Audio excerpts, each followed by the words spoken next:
Bapak Ibu Saudaraku.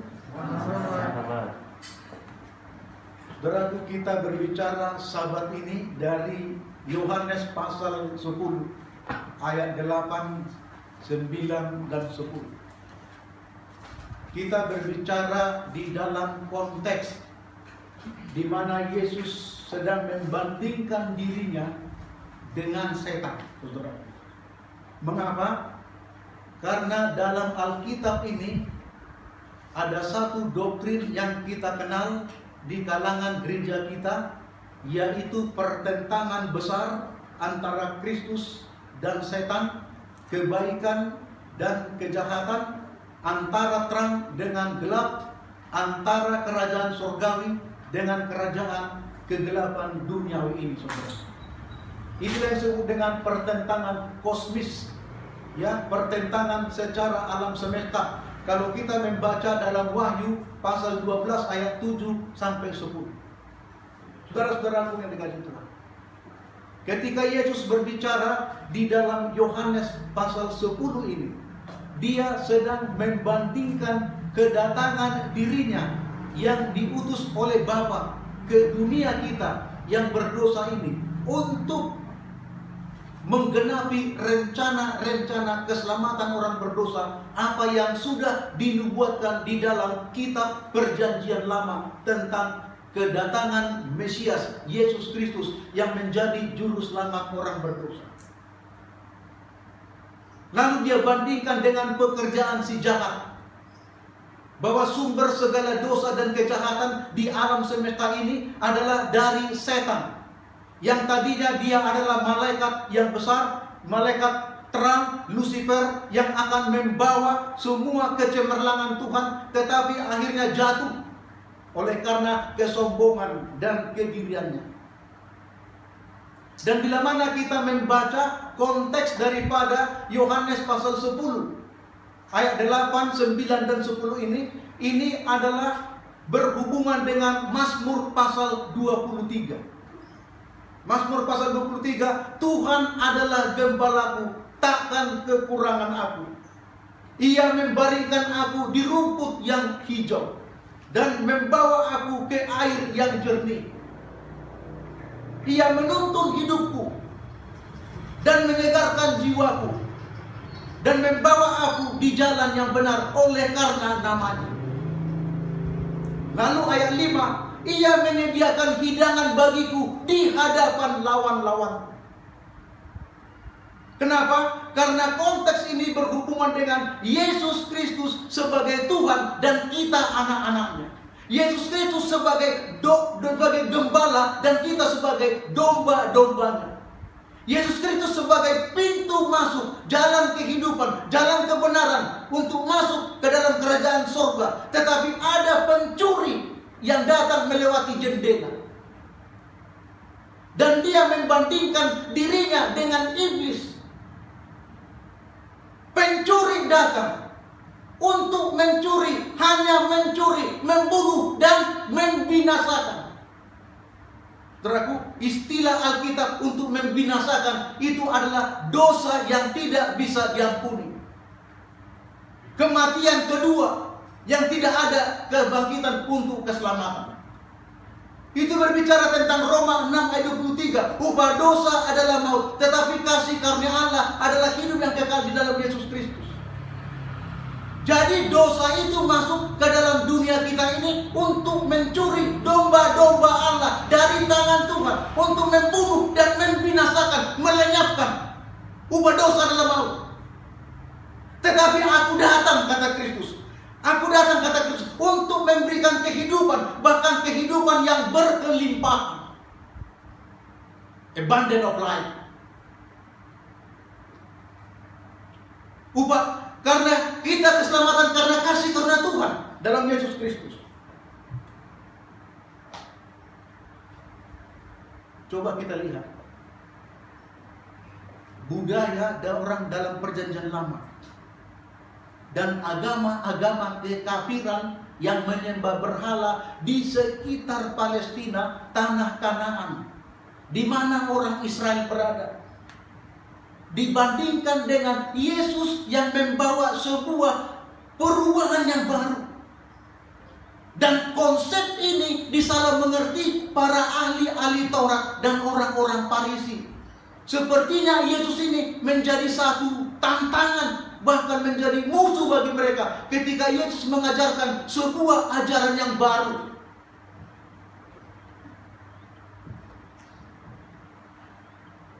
Apalagi berhubungan dengan hari Sabat, Yesus melakukan berbagai penyembuhan. Ada 7 penyembuhan mujizat yang dilakukan Yesus pada hari Sabat. Mereka menganggap Yesus ini sudah melanggar Sabat. Disalah mengerti. Kenapa? Karena banyak konsep beragama orang-orang di dalam perjanjian lama mempersembahkan anaknya disembelih kepada dewa-dewa, patung-patung berhala untuk mendapatkan keselamatan, mendapatkan kehidupan yang kekal. Ada orang-orang yang mengajarkan perlunya kita bertapa, mengasingkan diri ke gunung-gunung, ke hutan-hutan, jauh dari lingkungan masyarakat dan sosial masyarakat yang banyak, untuk mendapatkan keselamatan. Ada yang mengajarkan orang untuk bertarak, untuk berpantang makan ini dan minum itu, lalu menjauhkan diri dari semua hal-hal duniawi dan sekuler, supaya hidup dalam kesucian, kesalehan, berbeda dari dunia, supaya mendapatkan keselamatan. Berat-berat. Dan ada orang menyiksa diri. Menyiksa diri. Lalu kita tanya, kenapa kamu menyiksa diri? Mengorbankan dirimu. Dengan cara seperti ini, saya akan mendapatkan keselamatan dan kehidupan yang kekal. Lalu ada orang mengajarkan berbuat baik dan beramal soleh. Semakin banyak beramal, maka semakin Tuhan berhutang kepada kita. Tuhan tidak bisa membayar hutangnya, maka kita diselamatkan. Jadi berkeselamatan oleh karena berbuat baik dan beramal soleh. Tetapi aku datang, kata Yesus, untuk memberikan mereka kehidupan. Kehidupan yang kekal, kehidupan yang berkelimpahan. Yohanes pasal 17 ayat 3. Inilah hidup yang kekal itu, yaitu mereka mengenal Engkau satu-satunya Allah yang benar, dan menyembah Allah yang benar, dan menerima percaya juga kepada Yesus Kristus yang Engkau utus. Inilah hidup yang kekal itu, mengenal Allah yang benar dan menyembah Allah yang benar, dan menerima Yesus Kristus sebagai Tuhan dan Juru Selamat. Inilah kehidupan yang kekal itu. Aku datang untuk memberikan mereka hidup, dan hidup mereka hidup yang berkelimpahan. Mengapa Bapak Ibu? Karena berbeda dengan setan. Pekerjaan-pekerjaan si jahat. Konsep pertentangan besar antara kebaikan dan kejahatan, antara Kristus dan setan, antara kegelapan dengan terang, kerajaan surga dengan kerajaan dunia, itu berbeda. Jadi Yesus di ayat Yohanes pasal 10 ini sedang menggambarkan pekerjaan setan dengan pekerjaan dirinya sendiri. Yesus yang adalah Tuhan dan Juru Selamat manusia yang diutus oleh Allah Bapa dari surga untuk menebus umat. Kejadian pasal 3, mulanya dosa masuk ke dalam dunia ini. Langsung terjadi penyembelihan korban domba untuk disembelih, cara untuk menyelamatkan Adam dan Hawa. Benar, setan datang hanya untuk mencuri, membunuh, dan membinasakan. Ada korban, ada yang dibinasakan. Kejadian pasal 4, Kain membunuh Habel. Semakin nyata pekerjaan setan, mencabut nyawa, membinasakan, membunuh, membinasakan. Betul ayat ini, saudara. Kejadian pasal 6 sampai 9, air bah melanda dunia kita dan melenyapkan semua orang berdosa karena tidak percaya kepada Tuhan, tapi lebih percaya kepada setan dan pekerjaan mereka, pekerjaan kejahatan semuanya. Nggak ada satu pun yang benar, sehingga dilenyapkan oleh air bah. Inilah pekerjaan Setan, pencuri, hanya datang mencuri, membunuh, dan membinasakan. Tetapi aku datang, kata Yesus, untuk memberikan mereka kehidupan yang kekal, kehidupan yang berkelimpahan. Luar biasa. Pekerjaan yang berbeda antara surga dan bumi, antara Kristus dan setan. Kejadian pasal 13, Sodom dan Gomora dibakar lalat api dari surga, membinasakan semua orang yang jahat. Hanya Lot dan 2 putrinya yang dapat diselamatkan oleh malaikat Tuhan. Jadi pekerjaan Tuhan dengan pekerjaan setan. Ketika Kristus datang mendirikan kebenaran, setan menghancurkan, merobohkan sistem-sistem kebenaran dan tata krama yang baik. Ketika Kristus datang membangun, setan menghancurkan. Ketika Kristus menegakkan keadilan, setan memfitnah dan menghancurkan. Jadi sangat berbeda Bapak Ibu dalam pekerjaan ini. Itulah sebabnya Yesus katakan, pencuri datang. Kata pencuri dimaksudkan di sini konotasinya kepada pekerjaan si jahat, iblis. Karena sejak semula pekerjaan setan itu memang itu kejahatan, membunuh dan membinasakan. Tapi Yesus berbeda. Dia melakukan sama sekali bertolak belakang dengan pekerjaan setan. Saudaraku, di pihak manakah kita berada? Ada 2 orang anak bersahabat karib karena memang satu kampung, satu sekolah. SD satu sekolah, SMP satu sekolah, SMA mereka satu sekolah. Setelah tamat SMA, mereka berdua mengadakan sebuah perpisahan. Kamu mau ngambil ke universitas jurusan apa? Oh, saya mau mengambil teologi karena saya mau jadi pendeta. Sudahkah itu keputusanmu dan pilihanmu, minatmu? Ya, ini bukan soal minat atau keputusan, ini panggilan Tuhan. Kalau kamu kemana? Oh, saya akan mengambil engineering. Saya mau jadi insinyur. Saya akan membangun konstruksi baja, bangunan dan jembatan, jalan raya tol, jalan layang. Saya mau jadi engineering. Kalau memang itu minatmu, keputusanmu, ya silakan. Lalu mereka berpisah. Nggak bisa lagi satu universitas karena sudah berbeda jurusan. Setelah mereka tamat, ditempatkan di kota yang berbeda, tapi mereka sudah saling kirim surat, tapi lupa karena masing-masing sudah bekerja dan sibuk untuk profesi dan keluarga. Tetapi di suatu mall, di satu kota di mall, mereka tanpa sengaja bersenggolan, lalu saling menyapa dan mengatakan, kamu rupanya, iya. Ayo kita kesana, kita ngobrol kesana. Lalu mereka mengambil satu tempat duduk, atau seperti camp atau tempat makanan. Lalu mereka pesan makanan, mereka ngobrol. Lalu mereka langsung bercerita tentang nostalgia dan curhat sejak SD, SMP, SMA, satu kelas, satu kampung. Sekarang ketemu, sudah punya anak, luar biasa. Lalu ditanya, benar kamu pendeta sekarang? Iya. Kamu apa sekarang? Oh, saya insinyur. Kamu kerja di mana? Saya kerja di perusahaan. Pimpin proyek pembangunan konstruksi baja, jembatan, rumah, bangunan gedung, pencakar langit dan jalan tol. Luar biasa kan katanya. Kamu juga luar biasa jadi pendeta, orang saleh, orang suci kan. Saya susah mendekati kamu sekarang, nggak seperti dulu waktu anak-anak SD, SMP, SMA. Boleh tanya? Enggak boleh.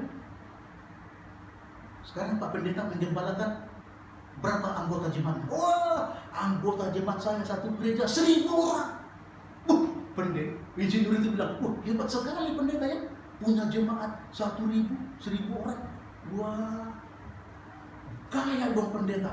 Persepuluhannya itu kan sama pendeta semua kan.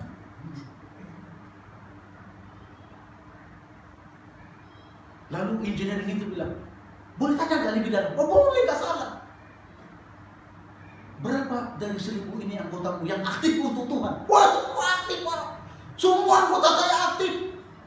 Masa katanya, dalam dunia modern, teknologi canggih, di mana sekarang keduniawian, sekularisasi dan modernitas merajalela di mana-mana.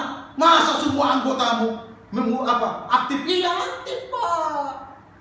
Hanya aktifnya berbeda, kata pendeta ini. Yang 200 aktif untuk pelayanan Tuhan, yang 800 lagi aktif untuk melayani setan.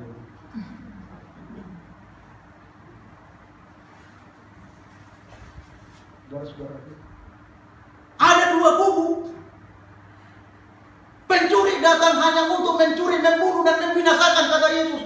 Tetapi aku datang kepadamu untuk memberikan hidup yang kekal, hidup yang berkelimpahan.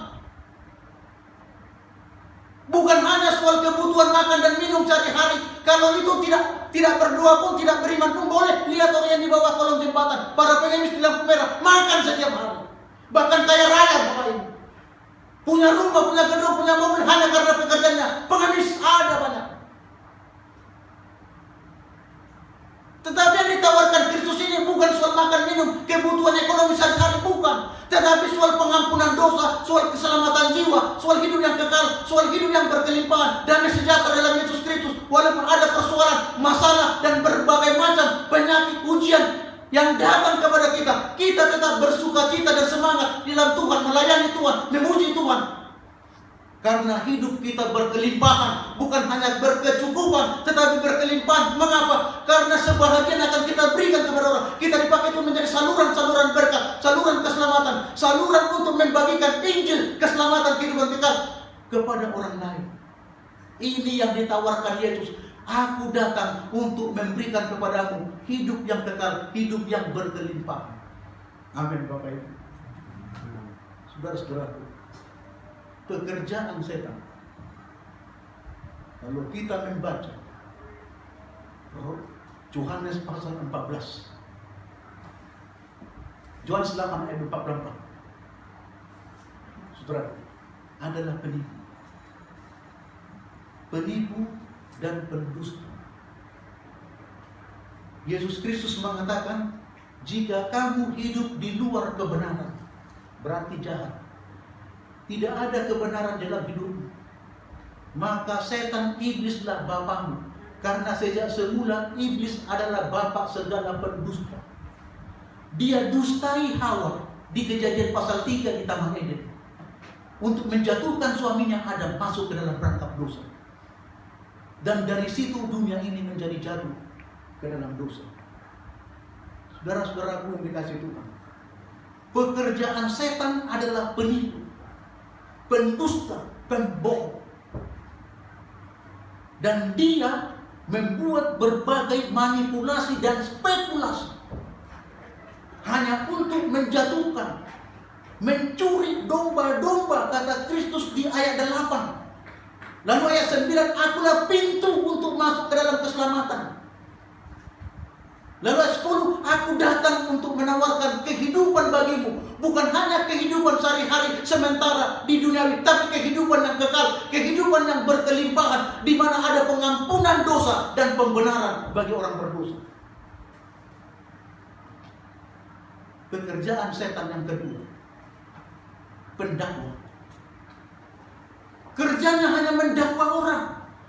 Kalau kita membaca Judas ayat 9, setan bertengkar dengan malaikat karena malaikat diutus dari sorga untuk membangkitkan mayat Musa. Setelah Musa dikubur 1 bulan, lalu dikatakan malaikat datang untuk membangunkan mayat Musa, membangkitkan Musa, menghidupkan dia. Lalu Musa dibawa ke sorga.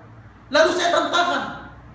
Tidak layak ini kan karena salah. Dia punya dosa, dia punya kesalahan. Makanya Tuhan tidak izinkan masuk ke tanah Kanaan, karena dia memiliki satu cacat, kesalahan.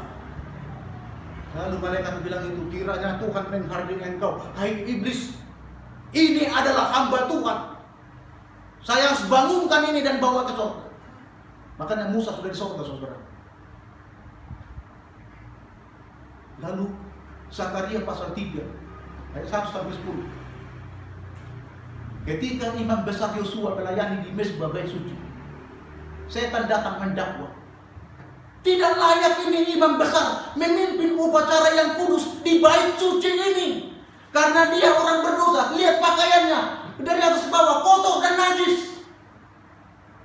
Lalu yang layak dia dihakimi dan dipenjarakan. Jadi pekerjaan setan itu mendakwa. Lalu datang malaikat. Kata yang sama dikatakan seperti kepada Musa, kiranya Tuhan menghardik engkau, hai iblis. Bukankah Yosua ini puntung yang ditarik dari api? Bahwa keselamatan daripada umat Tuhan orang berdosa hanya kasih karunia Allah, bukan usaha. Lalu Tuhan memerintahkan Yosua untuk menanggalkan jubahnya, lalu dipakaikan jubah kebenaran Kristus. Ini lambang, Bapak Ibu. Cerita ini, ilustrasi ini lambang bahwa Yesus Kristus datang untuk membenarkan orang berdosa, menebus orang berdosa. Bahwa karena kasih karunia kamu diselamatkan oleh iman, bukan hasil usahamu, bukan karena pembelaanmu, bukan karena kepintaranmu, bukan karena kekuatanmu. Jangan ada yang menyombongkan diri. Keselamatan itu hanya kasih karunia Allah. Efesus pasal 2 ayat 8 sampai 10. Itulah yang digambarkan dengan dipakaikan jubah kebenaran Kristus ke dalam orang berdosa. Ketika orang berdosa itu sudah bertobat dan diampuni dosa-dosanya, lalu tanggalkanlah jubahmu itu Yosua, lalu dipakaikan jubah kebenaran Kristus. Jadi saudaraku, pekerjaan setan ini hanya merusak, menghancurkan, membunuh, melenyapkan, membinasakan. Tetapi Yesus katakan, aku datang untuk memberikan hidup dan hidup yang berkelimpahan. Lalu yang ketiga,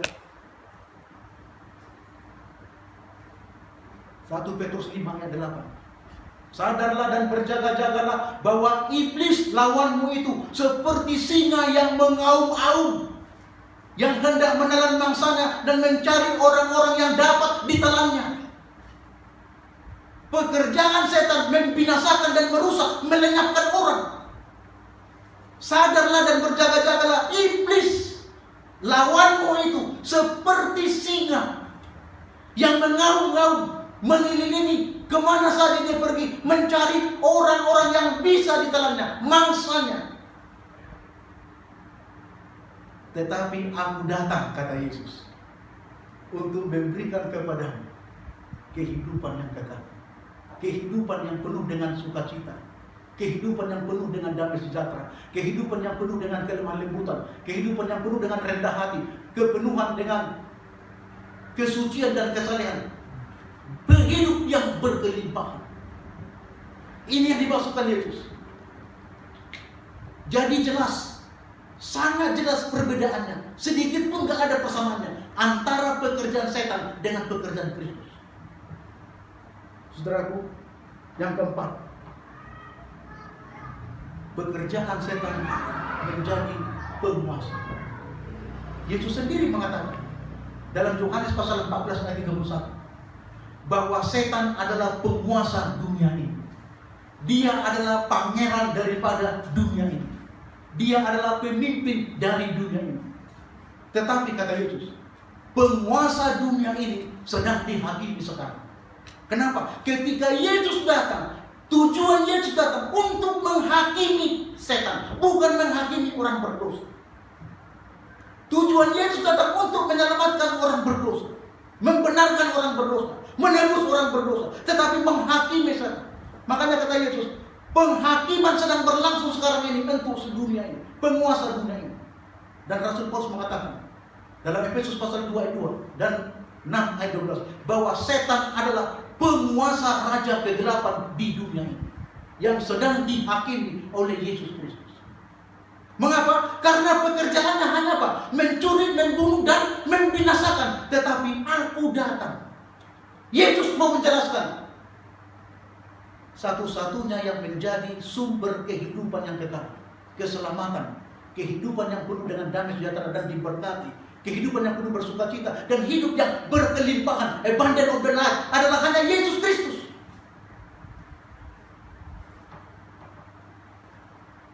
Yang kelima,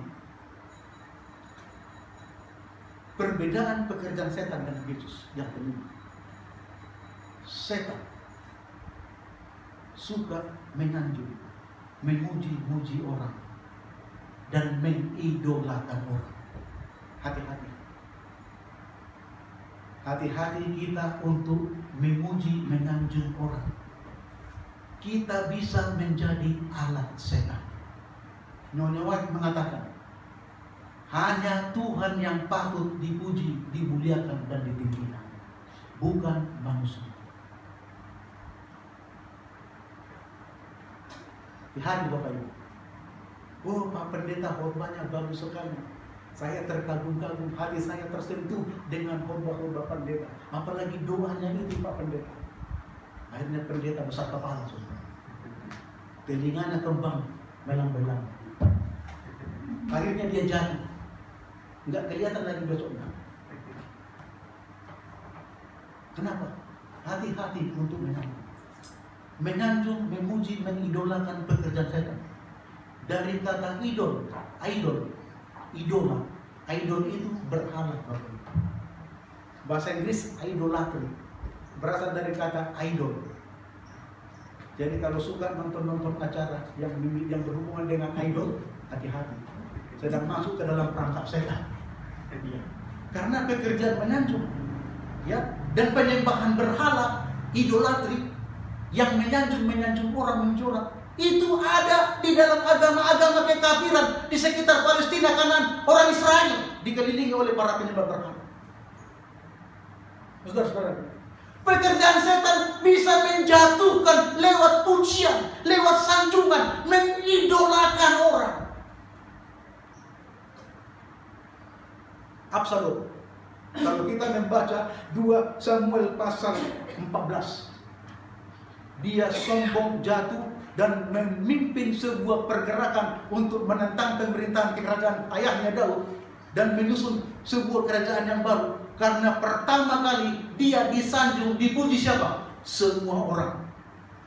Adakah orang di negeri ini yang lebih ganteng dan cakap cantik selain daripada Absalom? Oh, tidak ada. Oh, engkau anak raja, tapi engkau sebentar lagi jadi raja, karena engkau satu-satunya yang paling gagah, ganteng, dan hebat, cantik, handsome di seluruh Israel ini. Akhirnya dia sombong, menganggap dirinya hebat. Ayahku Raja Daud, tidak ada apa-apanya. Mari kita susun partai baru. Wah, kerajaan baru. Wah, itu sesuatu. Hati-hati, hati-hati. Pergerakan sosial seperti ini, Bapak Ibu. Ini namanya pergerakan sosial politik. Ya, di gereja kita ada seperti itu. Apalagi di pemerintah.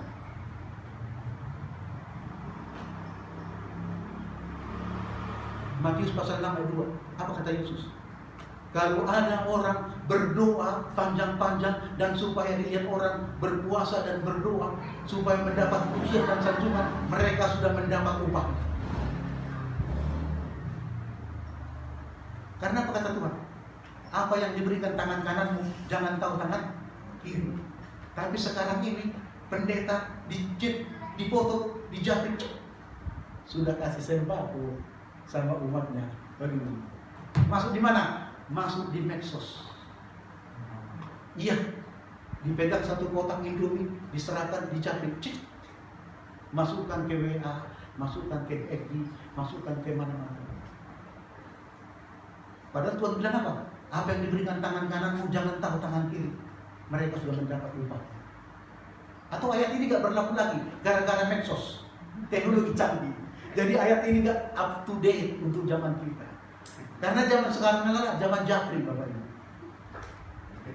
Iya, saya khotbah begini sudah ada yang Jafri dan dimasukkan ke grup. Untungnya bukan saya minta, orang lain yang lakukan. Kalau saya minta, itu namanya kesombongan. Tolong foto, masukkan aja ke grup kita ya. Itu salah. Ya. 2 Korintus pasal 10 ayat 18. Bukan orang yang dipuji orang yang taat puji dan imannya yang kuat, tetapi apa yang dipuji Tuhan. Jadi hati-hati. Hati-hati. Ada banyak orang yang mendapat sanjungan pujian, akhirnya jatuh. Ya, saya nggak dipuji-puji karena wajah saya segi 4 dan keras-keras juga khotbahnya, dan dahi saya juga berkerut-kerut, jadi nggak ganteng, nggak cantik, saudara. Tapi banyak pendeta-pendeta yang cantik dan ganteng dipuji-puji, akhirnya nggak kelihatan lagi. Udah di mana sih anu? Dulu dia pendeta hebat, udah dipecat, kenapa? Hukum P7.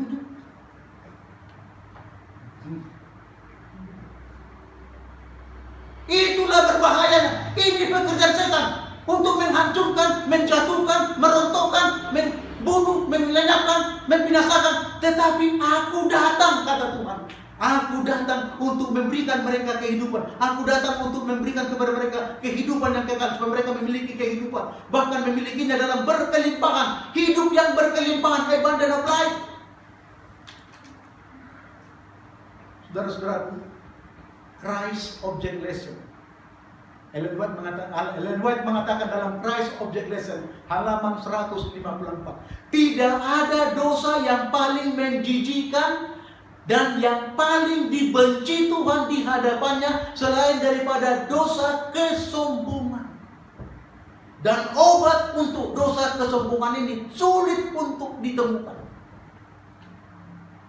Orang bisa sombong karena cantik, ganteng. Sombong karena pintar. Sombong karena kaya raya. Sulit. Dan kalau kita masuk di sana, itu adalah perangkap setan. Kita bisa lihat ciri-ciri orang. Kalau cerita, dirinya selalu diceritakan. Kalau cerita ngobrol, akunya muncul berulang-ulang. Kalau di WA, di medsos, di grup, selalu foto-fotonya yang kelihatan dan membagi-bagi sesuatu, berbuat sesuatu yang baik. Itu ciri-ciri orang yang sombong. Dan setan sedang mengintip untuk menghancurkannya. Tetapi Yesus mengatakan, aku datang untuk memberikan kepadanya kehidupan, supaya dia memiliki kehidupan yang kekal, bahkan kehidupan yang berkelimpahan. Amin, Bapak Ibu. Dalam Review and Herald 1 Desember 1896,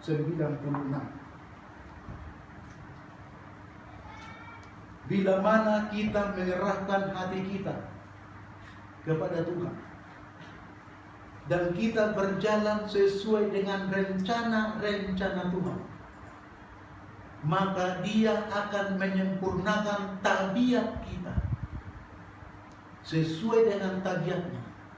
Lalu kita memiliki pertimbangan yang sehat, pikiran yang sehat, dan jiwa yang sehat di dalam Tuhan. Inilah pekerjaan Tuhan di dalam kita. Dan Yesus sudah bekerja untuk kita sekarang ini. Sejak tahun 1844 dipilih yang Maha Suci sebagai imam besar kita, pengantara kita, dan pembela kita. Karena Dia sudah menebus kita, membenarkan kita, dan memakaikan jubah kebenarannya kepada kita. Dia membentuk karakter kita seperti karakternya yang lemah lembut, rendah hati, dan dalam ketalehan kesucian, supaya kita serupa dengan Dia di dalam tabiat, dan kita dilayakkan menyambut Yesus di awan-awan bila mana Dia datang kedua kali. Amin. Satu keluarga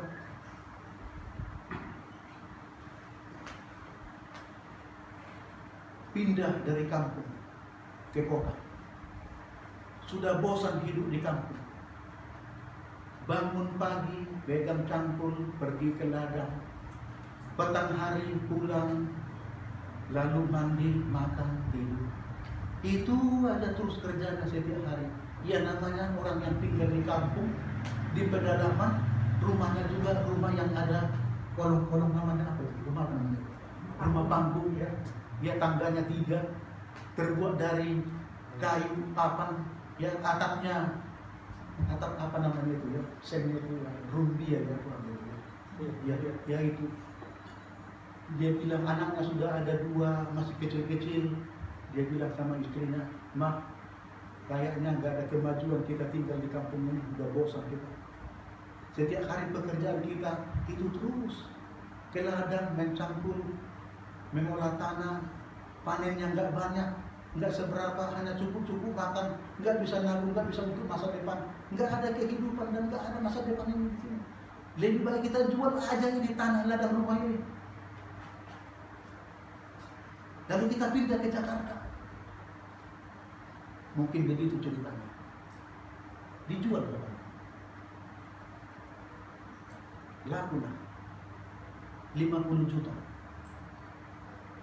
Ya harga di kampung namanya kan. Tanah dan rumah, ladang yang sedikit itu semuanya diborong 50 juta.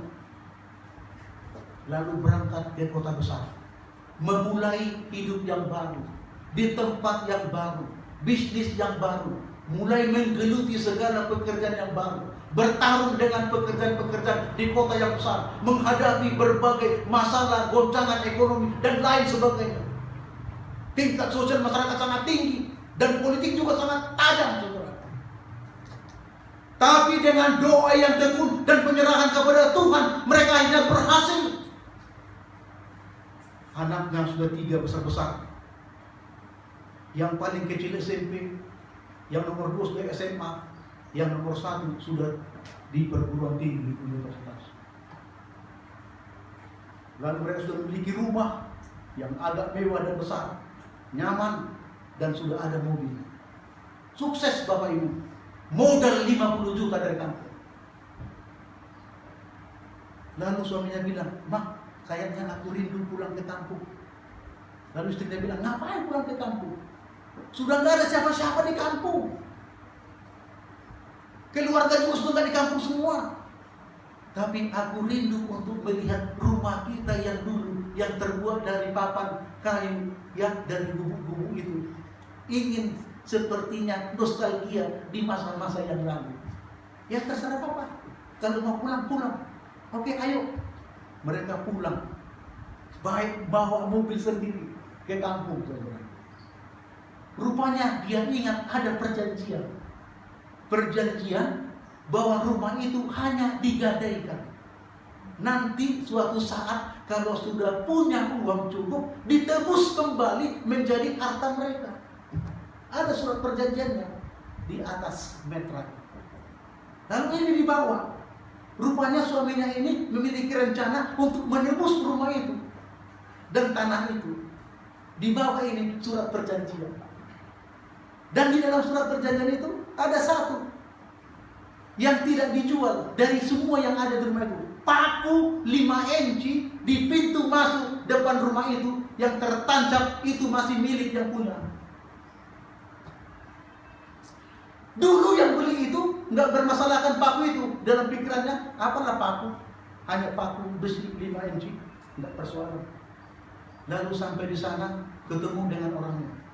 Masih ingat dengan kami? Dia diperhatikan, ya kami ingat. Pemilik rumah ini, iya. Ada perjanjian kita bahwa rumah ini akan kami tebus. Oh iya. Sekarang kami datang untuk menebusnya. Dulu kami gadaikan ini 50 juta. Sekarang kami mau tebus. Berapa? 100 juta? 150 juta? 200 juta? Berapa? Kami siap untuk membayar.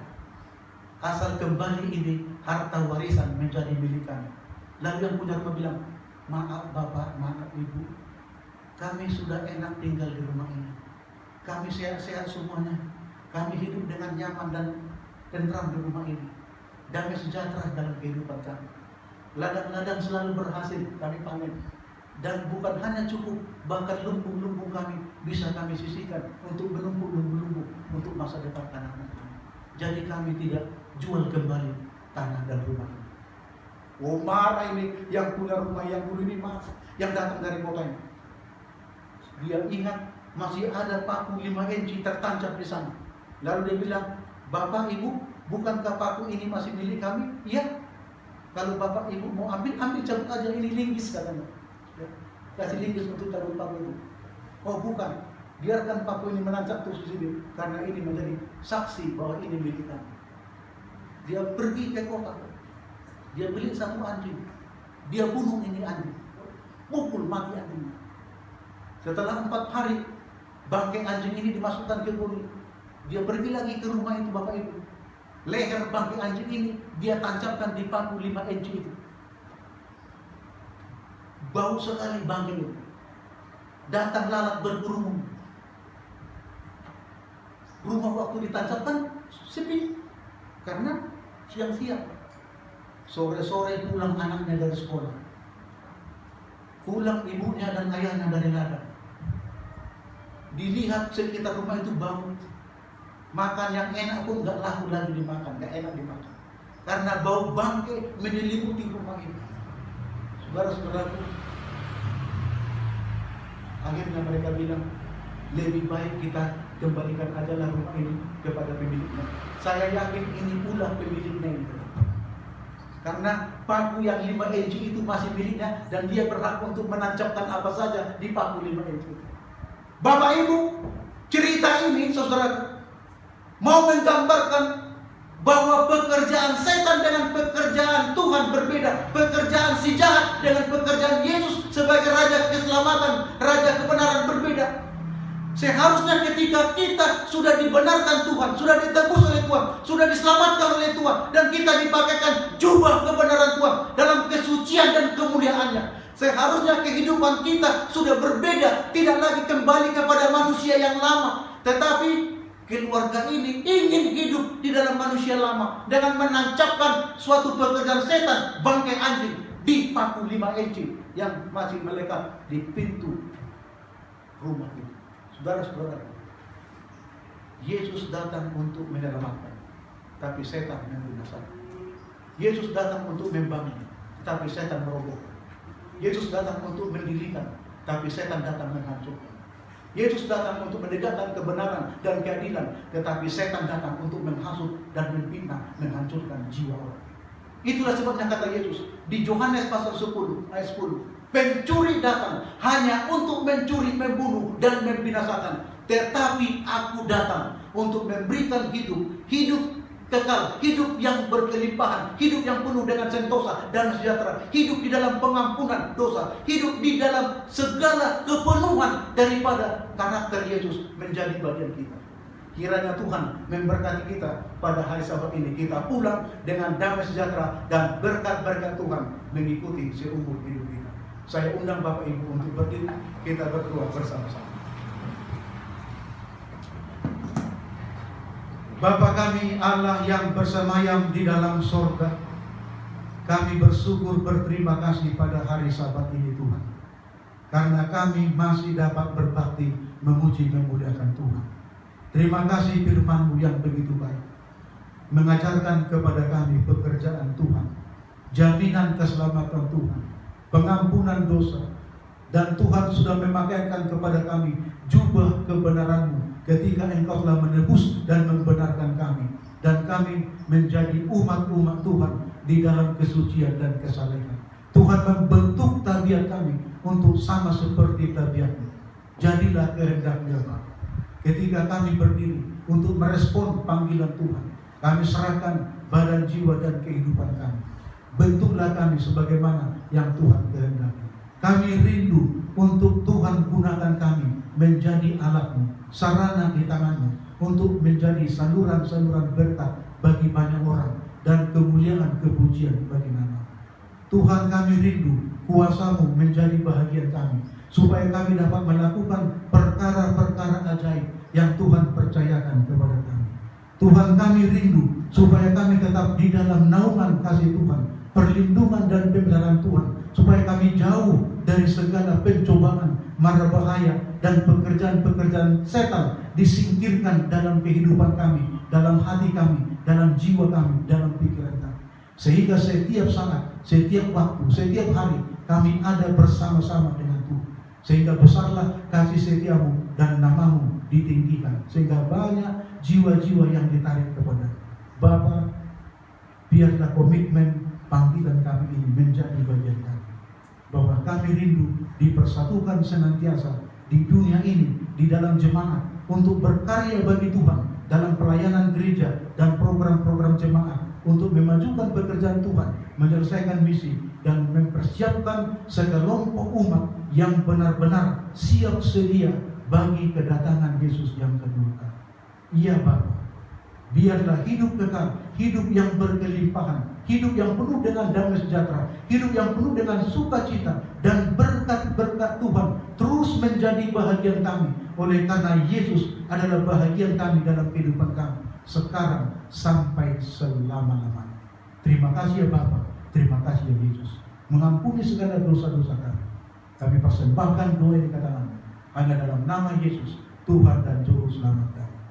Amin.